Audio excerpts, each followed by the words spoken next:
పెద్ద పేగు క్యాన్సర్కు అదే ఆహారమా? ప్రపంచవ్యాప్తంగా నమోదవుతున్న క్యాన్సర్ కేసుల్లో పెద్ద పేగు క్యాన్సర్ 3వ స్థానంలో ఉంది. అన్ని క్యాన్సర్ కేసుల్లో దీని వాటా 10% ఉంది. క్యాన్సర్ సంబంధ మరణాల్లో ఇది 2వ స్థానంలో ఉంది. చాలా కేసుల్లో దీన్ని ముదిరిపోయిన దశలోనే గుర్తిస్తున్నారు. ఆ స్థితిలో చికిత్సకు అవకాశాలు పరిమితంగానే ఉంటున్నాయి. అందువల్ల ముందుగానే జాగ్రత్తలు తీసుకోవాల్సిన అవసరం ఉందని అమెరికాలోని దక్షిణ ఫ్లోరిడా విశ్వవిద్యాలయ శాస్త్రవేత్తలు చెబుతూ ఉన్నారు. ఈ రుగ్మతపై వెస్ట్రన్ డయట్ ప్రభావం గురించి వీరు లోతైన పరిశోధన చేశారు. అనారోగ్యకరమైన ఆహారం తీసుకునే వారి శరీరంలో ఇన్ఫ్లమేషన్ ఎక్కువగా ఉంటుందని ఇప్పటికీ వెల్లడైంది.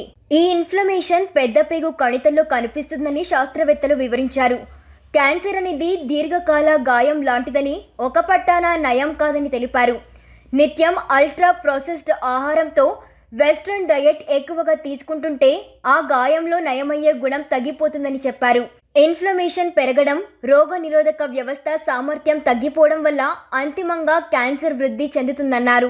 అవకాడో తదితరాల్లో ఉండే ఆరోగ్యకర కొవ్వుల ద్వారా లభ్యమయ్యే బయో యాక్టివ్ లిపిడ్ పదార్థాలు శరీరానికి మేలు చేస్తాయి. వీటి సహాయంతో మన శరీరం ఇన్ఫ్లమేషన్ను తగ్గించుకుంటుంది. ప్రాసెస్డ్ ఆహార పదార్థాల్లోనూ ఇలాంటివి ఉంటాయి. ఇవి మాత్రం హానికరం. ఇవి శరీరంలోకి ప్రవేశిస్తే రోగనిరోధక వ్యవస్థలో సమతౌల్యత దెబ్బతిని దీర్ఘకాల ఇన్ఫ్లమేషన్ ఉత్పన్నమవుతుంది. బయో యాక్టివ్ లిపిడ్లు చాలా చిన్న రేణువులు. శరీరంలో వాటిని గుర్తించడం చాలా కష్టం.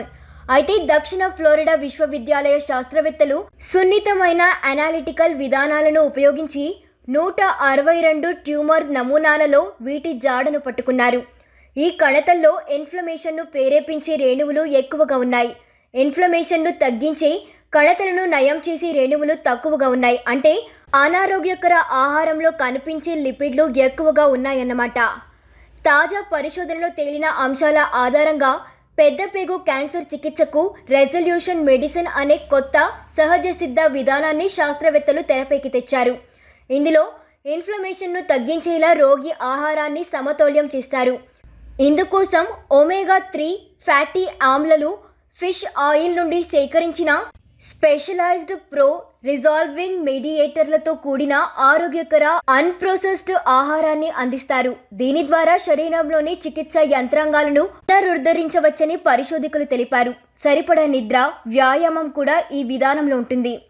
ఫిష్ ఆయిల్లోని పదార్థాలతో నిర్వహించిన ప్రాథమిక ప్రయోగాలు మంచి ఫలితాలను ఇచ్చినట్లు శాస్త్రవేత్తలు తెలిపారు. ఇన్ఫ్లమేషన్ను మూలాల వద్దే నిరోధించే సత్తా వీటికి ఉన్నట్లు తేలిందన్నారు. తద్వారా అనేక వ్యాధులకు అడ్డుకట్ట వేయవచ్చని పేర్కొన్నారు. దీనిపై తదుపరి పరిశోధనలు కూడా జరుగుతూ ఉన్నాయి.